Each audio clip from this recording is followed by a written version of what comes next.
वृंदावन बिहारी लाल की जय। राधा रानी की जय श्री गुरुदेव भगवान की जय। श्री राधे राधे। भक्ति प्रश्नोत्तरी कार्यक्रम प्रारंभ किया जा रहा है। आइए हम भक्ति संबंधित प्रश्नों को श्रवण करें। श्री राधे राधे गुरु जी, आपके श्री चरणों में कोटि कोटि दंडवत प्रणाम।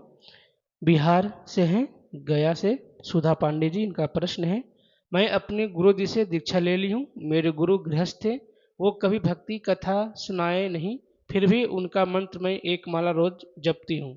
क्या मेरा गुरु दीक्षा सही माना जाएगा?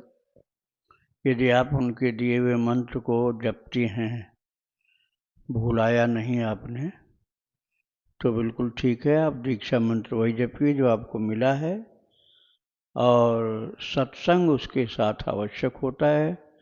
सत्संग के लिए आप जो भक्ति चरितावली, आप भक्ति चरितावली सुनते हैं ना, भक्ति आश्रम में भक्ति चरितावली, वो सुनते रहिए, और भक्ति प्रश्नोत्तरी, इससे आपको सत्संग वाला काम पूरा हो जाएगा। तो सत्संग भी चाहिए और नाम जप और मंत्र जप भी चाहिए। श्री राधे राधे। इनका दूसरा प्रश्न है, मैं 16 माला रोज जपती हूँ और जपते वक्त मेरा मन भटक जाता है।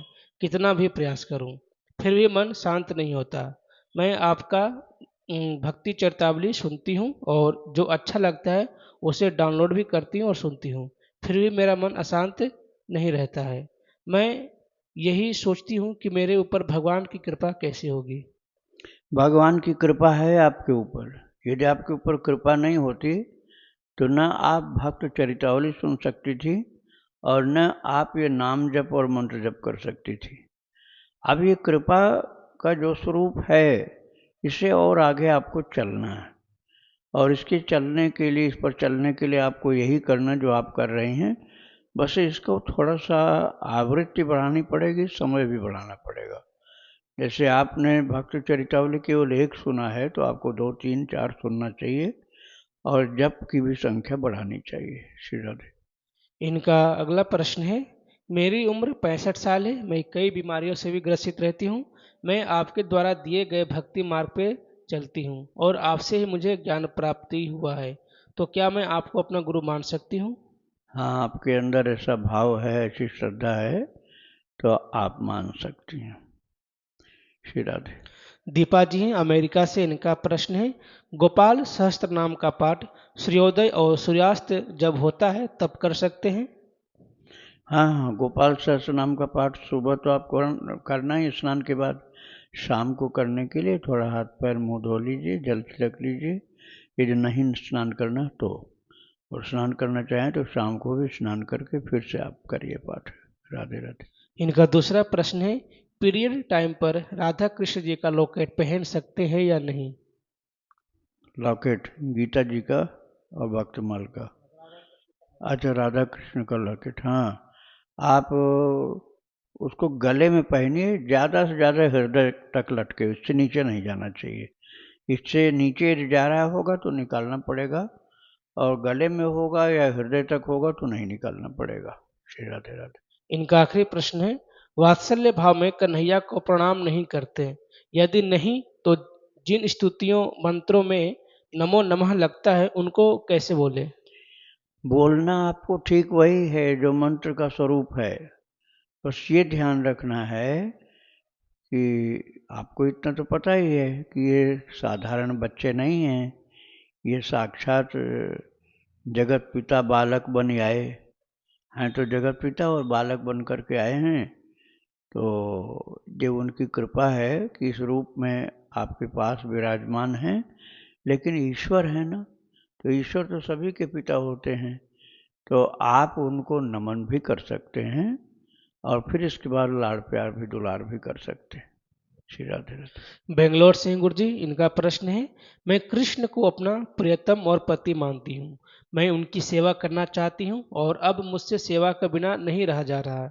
उनका विग्रह लाने में मैं असमर्थ हूँ, तो क्या मैं शालिग्राम जी को घर पे लाकर उनकी सेवा कर सकती हूँ? क्या स्त्रियां शालिग्राम जी की सेवा कर सकती हैं? आप उनका विग्रह किसी से मंगवा भी सकते हैं, कोई वृंदावन आ रहा हो तो मंगा लें। और शालिग्राम जी भी आपके द्वारा सेवित हो सकते हैं। बस जो अशुद्ध अवस्था होती है उतने दिन कोई दूसरा हो तो उससे सेवा करा लेना, और नहीं कोई यदि है तो आपको करना होगा। राधे राधे। इनका दूसरा प्रश्न है, गुरुदेव सब कहते हैं कि शालिग्राम को खरीदने और बेचने वाले दोनों को ही पाप लगता है, क्या यह सत्य है? ऐसे में मुझे अब क्या करना चाहिए? मेरे आसपास कोई ऐसा नहीं है जो मुझे सेवा के लिए शालिग्राम जी दे सके, ना कोई भक्त, ना कोई गुरु, ना मंदिर, ना कोई धार्मिक स्थान। मेरे आसपास ऐसी कोई जगह नहीं है जहाँ से मैं शालिग्राम जी को ला सकूं, तो क्या ऑनलाइन से लाना सही है?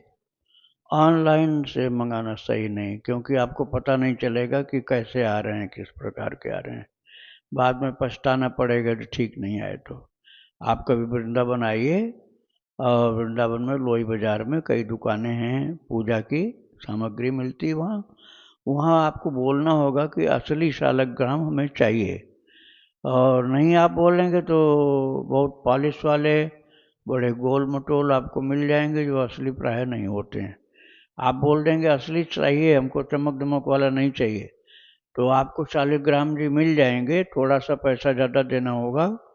और वो जैसे वो बिक्री वाली बात आपने पूछा ना, तो मान लीजिए 4 शालिग्राम आपके पास हैं। अब आप उनमें से कोई मांगता है तो आप उनसे पैसा लेकर दें, वो गलत होता है। दुकानदार तो बिक्री करने के लिए लाया, उसकी दुकान इसी शर्त पर चलती है कि पैसा दो और शालिग्राम जी या ठाकुर जी ले जाओ। तो उसको दोष नहीं, क्योंकि वो बनिया है, व्यापारी है। आप जो भक्त हैं, आपको बेचना, अर्थात आप शालिग्राम जी या लड्डू गोपाल जी बेचें, फ्री में न देकर पैसा लेकर के दें, तो आपके लिए गलत होता है। और ऐसे किसी व्यक्ति से खरीदना बेचना नहीं चाहिए। दुकान से आप खरीद सकते हैं, किसी को बेचना नहीं। ज़्यादा हो आपके पास तो किसी को आप भक्त को भेंट में दे सकते हैं। ये खरीदने बेचने के दोष की बात समझनी चाहिए। श्री राधे राधे। प्रभा जी हैं छत्तीसगढ़ से, इनका प्रश्न है, वृंदावन और मथुरा में भगवान के दर्शन बहुत अच्छे से हुए। श्री जी ने बहुत कृपा करी हम पर। आज सुबह मुझे स्वप्न आया, सपने में बहुत सारे लोग थे, बहुत अन्य अन्य घटनाएं भी हो रही थी। फिर एक महिला अपने साथ अपने छोटे से ठाकुर जी लेकर आई थी, जो बहुत छोटे से थे, सामने से, जो कि उनकी प्रतिमा थी। उसके बाद ठाकुर जी को मैंने अपनी गोद में लिया। प्रभु जी, मेरी गोद में आने के बाद भगवान प्रतिमा नहीं थे, बहुत कोमल, बहुत गोरे, चेहरा लंबा, हाथ पैर सब लंबे लंबे थे। वो बहुत सुंदर और अत्यंत कोमल थे। मुझे कुछ ही देर में स्वप्न में उनको गोद में लेने का सौभाग्य प्राप्त हुआ। स्वप्न से उठकर समझ नहीं पा रही थी कि इसका मतलब क्या है। भगवान की प्रतिमा नहीं है, बस उनकी तस्वीर है जिनकी पूजा करती हूँ। गुरुदेव, मैंने आपको पहले बताया है, मैं 4 वर्ष से विवाहित हूँ एवं कोई संतान नहीं है, अतः इस स्वप्न का क्या अर्थ है? इसका अर्थ है कि ठाकुर जी आपको अनुभव करा रहे हैं कि आप उनके साथ अपना भाव युक्त संबंध बना लीजिए। आप उनको संतान अर्थात पुत्र के रूप में देख सकते हैं। और उन्होंने ये प्रत्यक्ष दिखला दिया कि वह केवल जड़ पदार्थ नहीं, वह चेतन ईश्वर हैं, और कृपा करके वो रूप धारण कर लेते हैं। सो केवल भगतन हित लागी, परम कृपालु प्रणत अनुरागी। वो भक्तों के हित के लिए सगुण साकार लीलाधारी बनकर कृपा बरसाते हैं। तो वह आपके लिए पुत्र बन करके आपके जीवन को आनंद में बनाना चाहते हैं। तो आप उनके प्रति पुत्र का भाव अर्थात वात्सल्य भाव बना लीजिए। राधे राधे। विनीत नारायण दास जी गाजियाबाद से, इनका प्रश्न है, राम जी ने राम नाम लेखन में रुचि उत्पन्न की है। जैसे मैं गृहस्थ आश्रम का वासी हूँ और नौकरी भी करता हूँ, तो रात को जब फ्री होता हूँ तो 1 पेज लेखन कम से कम लिखने का प्रयास करता हूँ। क्या कोई निश्चित संख्या है कि कम से कम इतना तो रोज लिखना ही चाहिए, ज़्यादा तो कितना भी लिखें? कम से कम 108, कम से कम 108 लिखिए। अधिक जितना आपकी इच्छा हो उतना लिखिए। अधिक में कोई गणना करने की आवश्यकता नहीं है। आप रोज़ाना तारीख डालिए और रोज़ाना लिखिए, कोई दिन गैप मत करिए, छुट्टी मत करिए। राधे राधे। इनका दूसरा प्रश्न है, मैं राम नाम लेखन के समय आपकी भक्त प्रश्नोत्तरी, भक्त चरितावली और पूज्य श्री प्रेमानंद जी महाराज की एकांत वार्ता सुनता हूँ। इसमें कोई गलती तो नहीं कर रहा हूँ? कोई गलती नहीं है। आपका जप थोड़ा धीमी गति से चलेगा उस समय। यदि आप जल्दी जल्दी जप करोगे तो श्रवण का आनंद कम हो जाएगा, क्योंकि ध्यान बट जाएगा आपका। इसलिए श्रवण करने के लिए जप की गति धीमी रखनी पड़ेगी। श्री राधे। इनका अगला प्रश्न है, तुलसी माता का पौधा सूख जाए तो क्या करें? देखो, पानी तो डालते रहो, पानी भी थोड़ा ही डालना चाहिए, ज़्यादा डालने से सड़ जाता है। थोड़ा जल डालना चाहिए। फिर भी सूख गया किसी की गलती से, कोई कारण से, तो उस पौधे को आप ख्याल से रख लो और कहीं सुरक्षित रखो। ऐसा नहीं कि वो उड़ करके चला जाए या खो जाए, कूड़ा कचरा में जाए। कभी तीर्थ में जाओ, जैसे गंगा में, जमुना में, मौका मिले तो वहाँ विसर्जन कर सकते हो। या किसी का शरीर पूरा हुआ हो, स्मशान ले जा रहे हों, तो उसके उद्धार के लिए वो पौधा सूखा हुआ आप उनको भेंट कर दो। तो जब चिता पर लकड़ियाँ जलाई जाती हैं तो सबसे पहले किसी व्यक्ति का ये जैसा हुआ हो, शरीर पूरा हुआ हो, तो उसकी छाती पर वो तुलसी का पौधा सूखा हुआ रख के फिर और काष्ठ रखना चाहिए। तो आपके द्वारा ये जो दान होगा ये परम कल्याणकारी होगा, उसका तो उद्धार होगा, आपके लिए आशीर्वाद मिलेगा। श्री राधे राधे। इनका आखिरी प्रश्न है, रामचरितमानस और श्रीमद्भागवत गीता जी का पाठ करना चाहता हूँ। सुबह समय नहीं मिलता, रात को ही मिलता है। क्या रात का समय पढ़ सकता हूँ? शनिवार और रविवार को समय मिलता है दिन में। शनिवार रविवार को आप दिन में कर लीजिए, और दिन रात को स्नान कर सकें तो करिए, नहीं स्नान कर सकते हैं तो हाथ पैर मुंह धो करके और कमर के नीचे का वस्त्र बदल करके, जैसे लिंगोटी कच्छा जो पहनते हैं आप, उसको बदल दीजिए। तो आप वस्त्र बदल कर स्नान करके या हाथ पैर मुंह धो के वस्त्र बदल दीजिए और फिर रात को आप पाठ कर सकते हैं। राधे राधे। कुमकुम जी हैं गाजियाबाद से। इनका प्रश्न है, गुरुजी आपने प्रश्नोत्तरी कार्यक्रम में बताया था कि अशुद्ध अवस्था में स्त्रियां भी राम नाम लेखन कर सकती हैं, लेकिन लेखन कापी पर हनुमान जी या किसी भगवान जी का चरित्र नहीं होना चाहिए। लेकिन गुरुजी, हमारे यहाँ जो भी राम नाम लेखन की कॉपी मिलती है उसमें भगवान का चित्र जरूर होता है। तो क्या हनुमान जी या किसी भी भगवान का चित्र होने पर उस पर कवर चढ़ाकर राम नाम लेखन किया जा सकता है? नहीं, कवर मत चढ़ाइए। उस कापी को सामान्य दिनों में आप प्रयोग में लीजिए, लेकिन जब अशुद्ध अवस्था के दिन चल रहे हों तो आप प्लेन पेपर की एक कापी खरीद करके रखिए, जिस राम नाम की कापी जो नहीं होती है, और किसी प्रयोजन के लिए जैसे विद्यार्थी लोग उस कापी को खरीदते हैं, वैसे कापी आप रख लीजिए और अशुद्ध अवस्था में उसी पर आप भगवान का नाम लिखिए। और जब शुद्ध अवस्था है तब आप राम नाम कापी जो बनी हुई आती है भगवान की, हनुमान जी की फोटो सहित, तब उस पर लिखिए। राधे राधे। गुरुजी, उषा वेला किसे कहते हैं? उषा बेला कहा जाता है ब्रह्म मुहूर्त के उस भाग को जब लालिमा आकाश में छाने लग जाती है, अर्थात सूर्योदय के ठीक, उसको अरुणोदय भी कहा जाता है। अरुणोदय और उषा बेला, उषा का मतलब पूर्व दिशा में लालिमा जब दिखलाई पड़ने लगी, सूर्य का दर्शन अभी नहीं हुआ है, सूर्य के दर्शन के पहले लालिमा युक्त जो आकाश होता है वही उषा बेला। श्री राधे। और इनका दूसरा प्रश्न है, उषा वेला में किया गया अनुष्ठान या कोई भी कार्य, नाम जप पाठ सफल लाभदायक होता है? बहुत कल्याणकारी होता है, जरूर करना चाहिए, लेकिन उसके और पहले उठना है, जिससे आपका नहाना धोना ये सब उषा बेला आने के पहले हो जाए, तब आपको पूरा लाभ मिलेगा। श्री राधे। बिहार भोजपुर जिले से गुरुजी आरा से शुभम जी हैं। इनका प्रश्न है, मैं जब भी नाम जप करने बैठता हूँ तो मेरे में जलन पैदा हो जाती है। ऐसा लगता है कि माला रख कर कोई और काम करो। मैं ऐसा क्या करूं कि मैं 18 घंटे तक जप कर पाऊं, एक बार में कम से कम 6 घंटा बैठ पाऊं? इसके लिए ये करना है कि आपको भक्त चरितावली सुनते हुए जप करना है।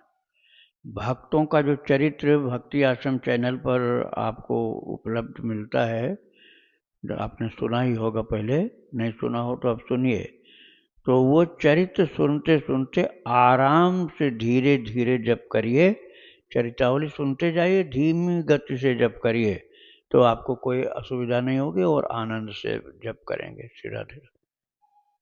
अगला प्रश्न गुरुजी, अयोध्या जी में जो सुग्रीव किला है, क्या वह वही किला है जहां सुग्रीव जी बाली के डर से छुप करके रहते थे? क्या इसी कारण से उसका नाम सुग्रीव किला पड़ा या कोई और कथा है? नहीं, वो किला वो नहीं है। सुग्रीव किला जो अयोध्या जी में है, वो जब सुग्रीव जी महाराज भगवान राम के साथ लंका के युद्ध के बाद आए थे सुग्रीव जी अयोध्या जी में, तो उन्होंने अंगद जी को कहा था कि दोनों में से एक यहाँ रहेंगे, एक रहेंगे किष्किंधा में। तो सुग्रीव का वास्तविक जो किला है वो तो किष्किंधा में है। ये तो अयोध्या जी में जो किला है वह अयोध्या वास करने के लिए उनका अपना निजी स्थान है। अब वहाँ पर देवराहा बाबा के शिष्य श्री पुरुषोत्तमाचार्य जी महाराज जगत गुरु का आश्रम है। अब पुरुषोत्तमाचार्य जी भी जा चुके हैं, उनके शिष्य लोग रहते हैं वहाँ। श्री राधे राधे। अगला प्रश्न गुरुजी, महाराज जी आपके प्रश्नोत्तरी कार्यक्रम में सुना हूँ कि हनुमान अष्टक नहीं पढ़ना चाहिए, लेकिन कई संतों और कथावाचकों के मुख से सुना हूँ कि हनुमान अष्टक पढ़ने से हनुमान जी बहुत जल्दी प्रसन्न होते हैं और कार्य जल्दी सिद्ध होता है। तो ऐसे मन में भ्रम उत्पन्न हो जाता है, ऐसे में मुझे क्या करना चाहिए? हनुमान अष्टक के लिए मैंने नहीं कहा, मैंने बजरंग बाण के लिए कहा।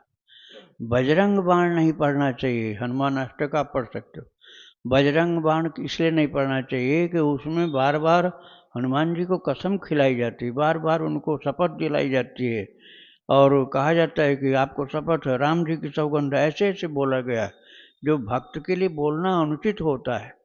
भक्त से प्रार्थना की जा सकती है, शपथ दिला करके जबरदस्ती उनसे काम नहीं करवाया जाता है। इसलिए वो जो है बजरंग बाण, वो उसका पाठ उचित नहीं है। श्री राधे राधे। वृंदावन बिहारी लाल की जय, जय राधा रानी की जय, श्री जय। गुरुदेव भगवान की जय। श्री राधे।